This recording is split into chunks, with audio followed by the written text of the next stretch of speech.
What is up, HD Reefers? Mr. Reef HD here with another video. I wasn't gonna film any of this, but I was like, hey, I ran into a problem that I forgot was a problem. So anyway, this tank was plumbed into my basement. Some of the plumbing, yeah, it's still over there that I need to take it out because I obviously brought the sump up here now. Well, this is a whole new sump. Long story short, I used to have a bunch of systems connected to each other. They all connected to a big sump in my basement. I have all of those tanks moved now. The only tanks that I have here now are this one and the 10 gallon and then the 40 gallon that has been on the channel with all the pests in it. Which eventually all of these are going to be moved over to the building. Actually, I might keep this one at home just to have stuff growing out at home. So I brought I cleaned this thing out and fixed it and put it under here, and I cut all of the plumbing, so now the sump is here instead of in the basement. So I'll run that clip, that hyperlapse real quick of me doing that, and then I'll be right back.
Alright, so the problem that I ran into, which I didn't have in the basement because I had already addressed it, but I see this all the time, people. You hear that? People always asking, how do I quiet up my tank? See how it's building right there? It's building pressure, building pressure. Then it catches a siphon.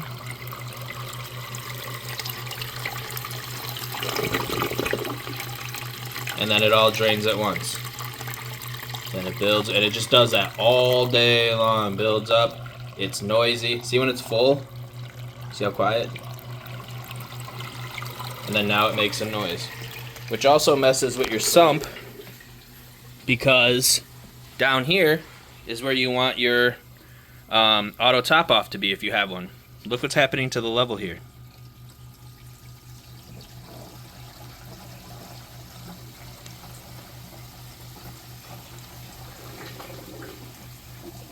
And you can just hear how loud that is. Plus, we're getting a ton of micro bubbles down here.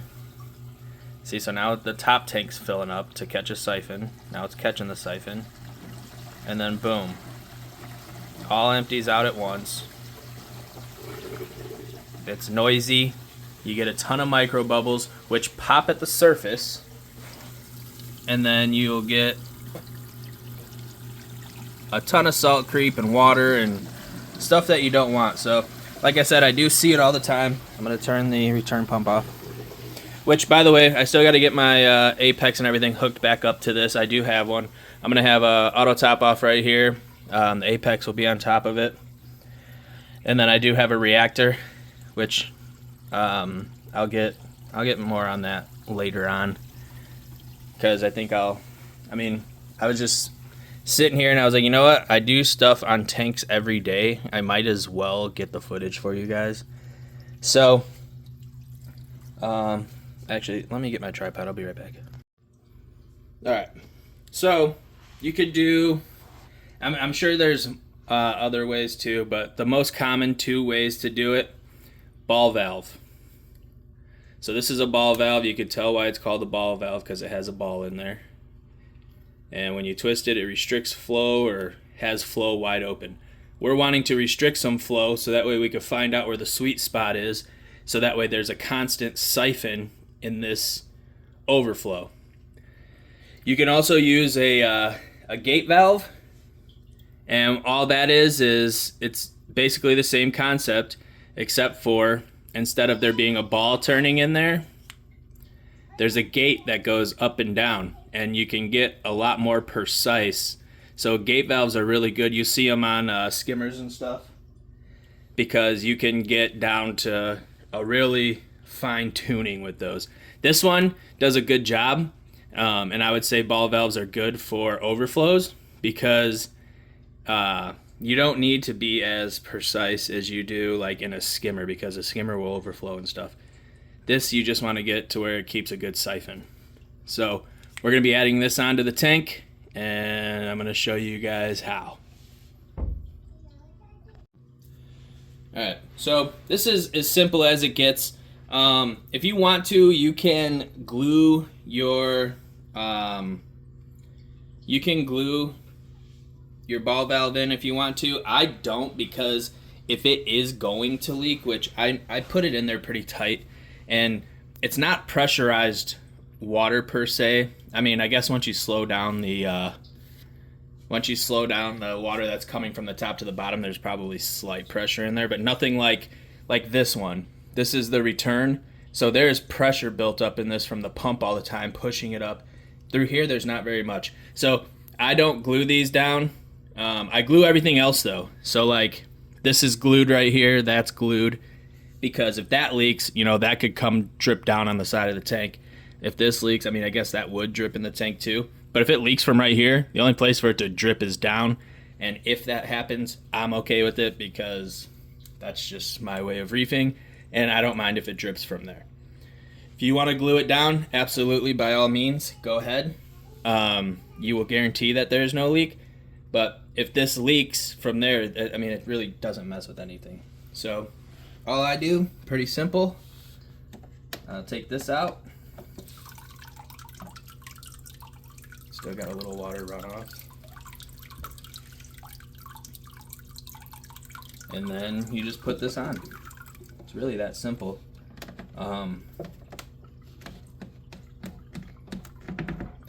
You want to get it in there like as tight as you can though.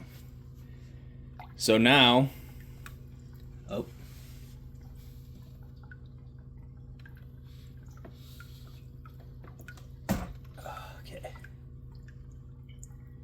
Yeah, you definitely don't want to, you want to be a little easier on it than I just was.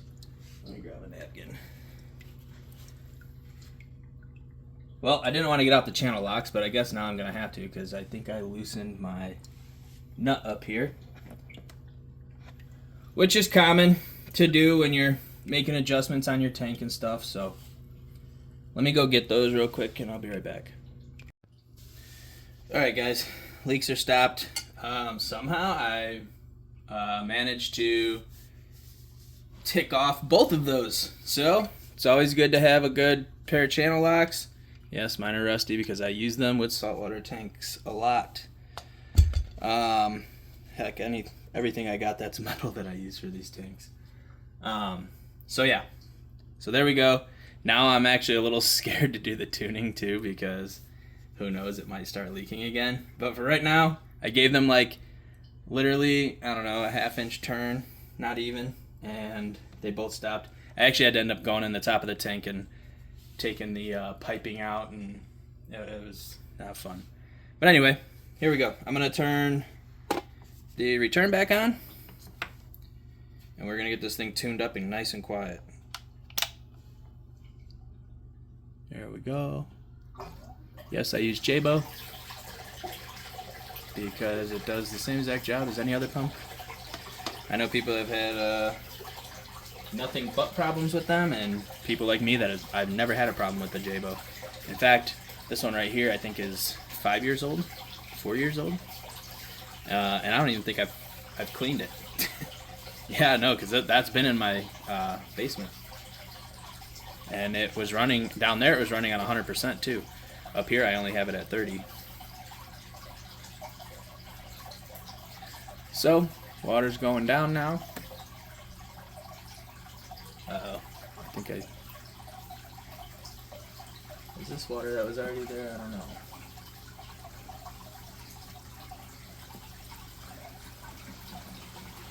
I might have to end up doing some fine tuning, some more tightening.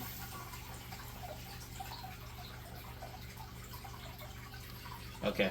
So yep, it's still doing. Let me back you up so you guys can see. Oh. Alright, so we're still doing the up and down, up and down. Go figure. The valve is already all the way open.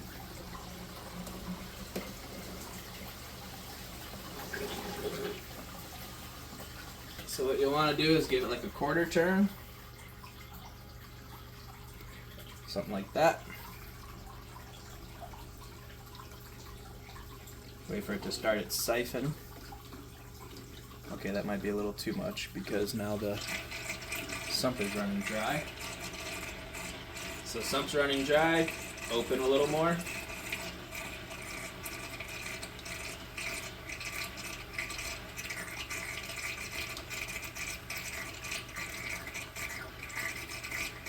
Okay, so now we're getting a nice steady flow. I don't have no, it's not going up and down anymore. Yeah, I'm going to have to tighten that nut a little more, because now I'm irritating it again and moving it. So now we open up a little more.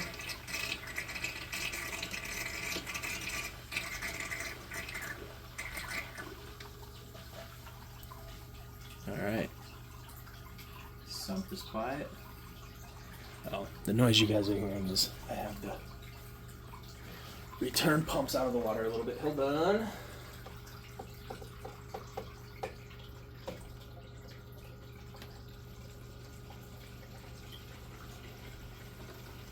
All right.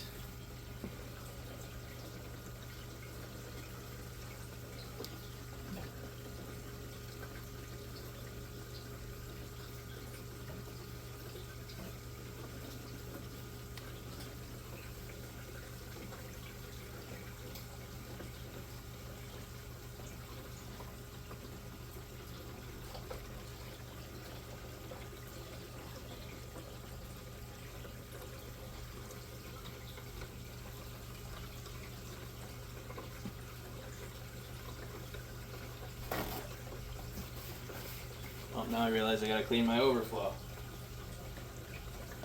If it ain't something, it's another, right?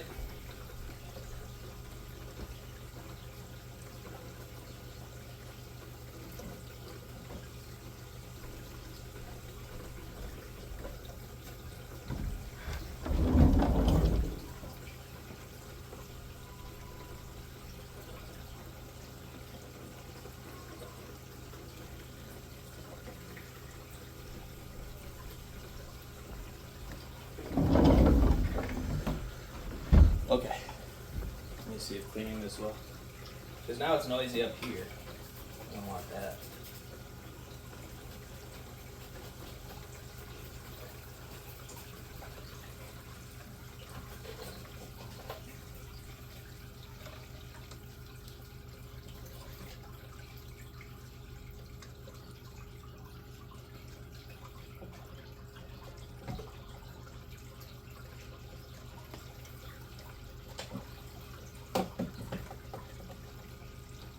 Alright, that helped a little, not a lot.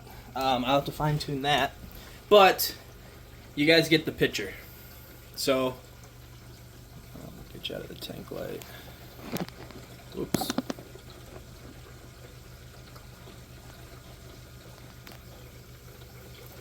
So now we have quieter. Let me do another turn because we are getting a lot of bubbles still. the point is to get your bubbles down, because the bubbles are what makes the noise.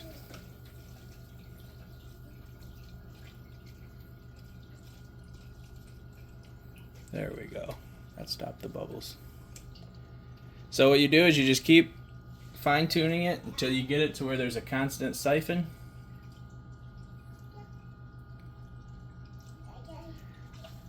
There we go. Now it's basically, oh, I might be running the sump dry now. Alright.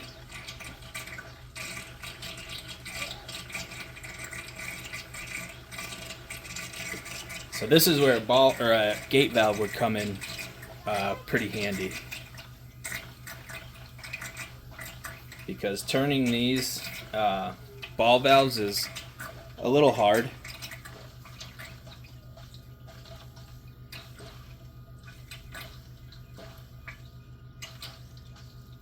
And when you only want to go like a really small bit, it jerks and it goes a little further than you wanted, or not enough. So basically, there you go. This is probably close to where it's going to be. You can hear the pump sucking up a little water. But yeah, you're just going to keep adjusting until that's not making any noise or running dry, until your bubbles are gone in here. And then obviously up here. Yeah, see, it's getting quieter and quieter, so this is probably good. So I'm going to leave it where it's at for now. And yeah, now when I put the auto top off back in here, you see this isn't going up and down and up and down. And you see all the bubbles are gone now from here, so all the salt creep is going to be very, very minimal. Because believe it or not, those bubbles popping at the surface, they spread a good amount of water when they pop, and then obviously the water dries up, salt stays, and then you got salt creep. So I'm gonna do one more tiny, well, the tiniest turn I can do.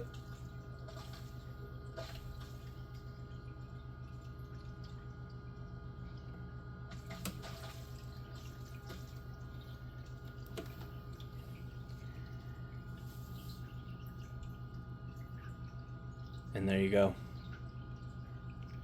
Basically dead silent. You can barely hear anything.